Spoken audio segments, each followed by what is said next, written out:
12 Volt Northern, here today to tell you about our new series called Custom Installs by our customers. So our first customer we went to visit is Brad, and he came and saw us earlier this year and did a full setup in his caravan. So enjoy the video, and there's many more to come.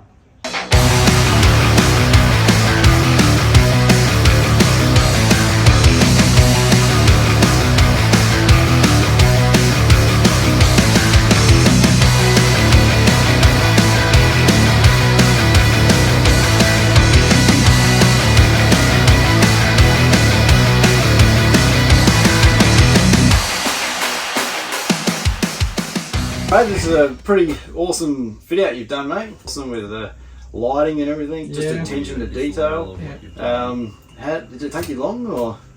About 6 weeks, 2 hours every night. Yeah, there you go. Yeah, long time. I don't think people actually sort of realise what goes into an install like that. You know what I mean? And like, that 6 weeks was working time, not researching. No. Like doing your day job, and coming home, and then doing working, doing a couple of hours. Yeah. Going for tea, come out and do a little bit more. No, look, it takes time, and you can tell like the time you spent on the attention to detail there. Like you must have done a lot of research. In the lead up. I know when you came and saw us, and we chatted about different options with. You know, you came and saw us about the Custom Lithium battery. So did you do like your own research before that? I saw Custom Lithium at the caravan show probably a year or two before that at your stand. Oh yeah, okay. Yep. And I was talking to one of the guys that owns Custom Lithium or whatever. Yeah. And he talked it up and it sounded good, so I just had that in the back of my mind for the last year, 2 years or whatever. Yeah, it's funny you say that, because I know that when Custom Lithium first came about, like everyone else was going like other batteries and sort of us ourselves in Home 12 Volt, we saw potential in Custom Lithium early on, and really like it's really paid off having sort of stuck with those guys early, because what they're coming out with now is just crazy. Like vehicle specific batteries, really high discharge, high capacity batteries, and the size is the physical footprint. Is what I was after. I wanted a big battery, but small. Yours was a 620. To be able to fit 620 amp hours under a couch with an inverter. Exactly. Like to get that sort of power. Not to mention like the high discharge BMS that they put in that battery as well. I'm pretty sure it's 380. 380 amp continuous discharge. So, and only one battery, so I don't have to link anything together. Exactly. I don't have to do anything. So and having one battery and one BMS, you take out any sort of chances of things going wrong with multiple batteries. Like it's all in one unit. So it's really like foolproof. You don't have to match them before you join them. Exactly. You don't have balancing issues with different batteries. So that's what the guy from Custom Lithium 2 years ago, whenever it was at the show, was talking to me about all that stuff, and it all just stuck in my head. And then when I wanted to do it, I googled and researched again. And then I think it was the week after the show, once again I came out and saw you. That's right. And then we looked at that, and Multi-Plus Victron Energy, the 3000 inverter. So I did have a projector inverter in here beforehand. But that didn't like run my air conditioner, and it fried itself, I think. And that's the thing, like the projectors are right, good brand. Well, it worked for 4 or 5 years, doing everything but that. I suppose you wanted to take it to that next level, go completely off grid, hence the size of the battery you went for, and just have the inverter to match the battery size, really. So once again, did the research, and Victron, a lot of people use it on YouTube. It fitted in there better than anything else as well. It does. It's with that and the battery and everything else that's in that space. You're talking that part of the actual lounge. Man, it's perfect fit. So everything else was either too long.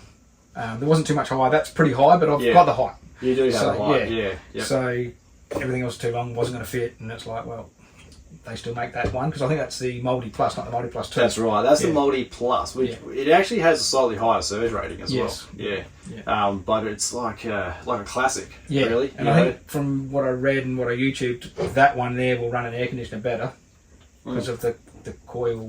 That's right. It's not 4 little coils; it's one big coil. That's right. So that's why I've got the old. It's an 8-year-old air conditioner, and that runs it perfect, doesn't it? When did you miss a beat? Nah. Like we still fit that particular model quite a lot. It's like a go-to, really. Unless customers ask specifically for the Multi Plus 2, because of the bigger coil, slightly higher surge rating on it. We normally will go for that model anyway. So how'd you go with sort of planning out solar? Once again, YouTube. Yep. Lots of different web pages working out series parallel. Yeah. Yeah. Lots of yeah. A few headaches does your head in, yeah. Yeah. But yeah, basically once I learnt, you know, you add them together, you minus this, you all that, and then what would physically fit on the roof. Yeah, that would have been a bit of fun trying to measure it all up. Because I've got satellite, 2 roof vents, fridge vents, bathroom vent. It's not a lot of room. Yeah, TV so area. Work around all that. So I had to work around all that. So once I worked out what could physically fit, I went the sphere panel with 48 volt high voltage stuff. Yeah, okay. Yep. So I got 3 of them in parallel. Yep. And then I've got the sphere smaller panels, but they're not high voltage. I've linked them in series. So I've got 2 130s in series and 2 100s in series. Yep. And then they come down parallel into the 30 amp inverter. Okay. Yep. And then the 3 250s, or 2 250s and 1 200. Yep. In parallel, coming down to the 50 amp inverter. 50. Yeah, I saw that. But they're all basically running at 48 volts. Yeah. Yep. So they come on earlier, stay on longer. Yeah. And that's better, like running the panels in series like that. Yeah. You know, you're getting more power, lower light, like you said, they come on earlier. Yeah, so better efficiency. By having the high voltage panels, for the bigger panels, if one's in shade, they all still work. They're not in series. No. So it worked out quite well. So it's 1160 watts of solar on the roof. Nice. Yeah. Plus other provisions to plug in portable. So on a good day, how many amps do you reckon you're getting into your battery? I haven't seen a good day yet. Because I've done it, basically installed it over winter. Yeah. So it's just starting to get good now. But I should almost see 80 amps. Yeah, that's pretty good. Yeah, consistent. On a good middle of the summer day, not too hot, we should get 80 amps. So your air conditioner, that would draw probably that around draws about 50, 60 amps. It starts up a bit high, comes back down. It's not an inverter one, it's just an on-off aircon. Yeah. But sits around that 60, 70 amps. So solar should keep up with that. Yeah, keeping up with it. That's really good. And then when it cycles, everything catches up. Yeah, exactly. Yeah, because once it hits that temperature, it's just going to turn off for a bit. Yeah, you could pretty much run that all through the day. Bring that temperature right down on the caravan. You've probably got a diesel heater in here. No, I haven't got a diesel heater. You haven't? No, that's why I decided to go that way first. Diesel. I didn't want diesel. I wanted to go gas heater. Yep, sure. But $2,000. Yeah. So then I thought, well, I'll try this, see how much I can use that as a heater. Yeah, that's true. And if I can catch enough sun even in them cold days. Yeah. Because as I said, I went away for 3 days, used the heater. Yep. Only left, after 3 days of no sun, I left with 30% battery still. Yeah, so, right. And using the heater. And I'm using the heater for and electric blankets all night, yeah. and heater for a couple of hours of the night. Gee, that's pretty good. Yeah. So. Yeah. And I did run a couple of portable panels chasing the sun. Yeah. Okay. While I was away that weekend, but it still managed to leave with 30% battery. Like, still pretty big good. Battery. Yeah, it is a big battery, but you would have had pretty high load. Yeah. I was running that for 2 hours a night and electric blankets all night. Yeah. So I figured I don't really need a heater if I can get away with electric blanket. Yeah, Once you put it in bed. Oh, that's right. I don't need to spend $2,000 on a heater, so that $2,000 went to the batteries. Yeah, that's a good idea. Yeah. So DC charging for charging off the vehicle. You went Victron on that as well? Yeah, the new Victron, the Orion. The Orion XS. Yeah, perfect choice. So that's 50 amps. Ran heavy gauge cable all the way front, all the way through the tow car as well. And I plugged that in, tested that because I've only had that probably about a month. Yeah, okay. Yep. It took a while to come. How'd you go with programming and everything? Easy. Yeah, there you go. Victron. And that's one of the things with Victron. It's everything you just network it, talk to each other. Your battery profile's there already, everything like that. Yeah, and that's the beauty of all the Victron stuff. It's all programmable. Yes. You know, you can sort of set it to your specific batteries, like in this case, like to whatever Custom Lithium. Yeah. You know, they recommend 14.2 or whatever it was, programmable for that. Yeah. It's just easy. You just like match it to suit the battery you're going to install with it. Yeah. So much better. Yeah. It's very simple to set up. Even program the inverter. Yep. I borrowed the. That's right. But then I buy my own. Yeah.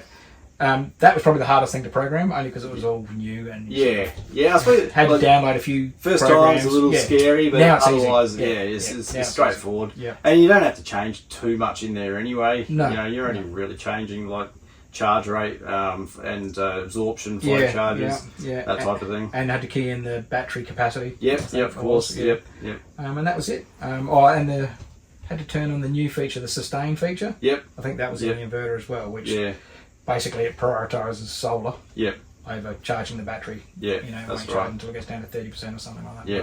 Other than that, very simple, very easy. Yeah. What'd you sort of research in terms of monitoring? Because I saw you got smart shunt down there. Yeah, smart shunt, and then the Servo GX monitors everything. Yeah, once again, that's great. It just talks to everything. Yeah, everything's and it's just peace of mind. It's all up there. You know, you can see at a quick glimpse exactly what it's doing. Yeah, that's I could have looked at every app on my phone. Yep. And worked it all out. Yeah. And the smart shunt would have told me most of it. Yeah. But I can see everything at a quick glimpse without opening my phone. Yeah, I think if you can sort of justify the extra sort of cost in sort of just spending that little extra on the GX, Servo GX and the Touch 50, you've got a Touch 70 over there. Touch 70 up there. Yeah. I need to cover the hole that was there from. Oh, is that why? Yeah, okay. I had the. I can't remember. The projector control unit. Yes. Was up there. Yep. So the 50 wouldn't have covered all the screw holes. Yeah. So the 70. So I spent nice. a couple $100 more on the 70, I think it was, and that covered the holes. Yeah. So no, it looks really neat. The way you've done it, it looks good up there. So how'd you go running the cables from? That was hard. Everything running the hard cables and head down in a small hole for so long. Yeah. But everything runs around under the couch, under the cupboards. Yeah. I've got one bit of conduit. It's the only bit of conduit you can see over there by the curtain. Going up to the overhead unit. Yeah, you can hardly see it. Yeah, that's right. Yeah. But had to extend the cables. HDMI extension 5 meters and the USB extension 5 meters. Yeah. Really, just a bit of time. It's just time and flexibility. Yeah, that's right. Yeah, and just being just thinking about the easiest route to run your cables and back up to there. Yeah. And trying to hide it so no one sees it. Yeah, exactly. I could have ran it just in the bottom of the cupboard, but I pulled the lining of the cupboard out, tucked it in the cupboard. Yeah. It's got like a little tub liner in the tunnel boot, tucked it all behind there. And that's just, again, attention to detail. And a little bit more time. Yeah, and just the end result's just so much better. Yeah, it looks factory. Factory, and that's my thing with everything. I want it to look factory. Yeah. No, that's right. No, you've done an awesome job, Brad. It's really, really impressive, man. Thank you. Yeah, love the lighting. The green LED lighting. Green and blue LED lighting. On a micro switch, when you lift the lid, it automatically comes on. Yeah, those little touches. Yeah. Man. And also had to get rid of the factory system to make it fit. Yeah. So you're saying because the factory system had all the fuses. Yeah, it was basically the brains going to fit. Yeah. So all your accessories like your lighting, your power, 12-volt power points, the water pump and everything was controlled by that CTEC unit. That's right. So I had to replace that with a 12-way fuse block. Yeah. So pretty much just rewired the whole thing. That was all just plug, but had to shorten or extend wires.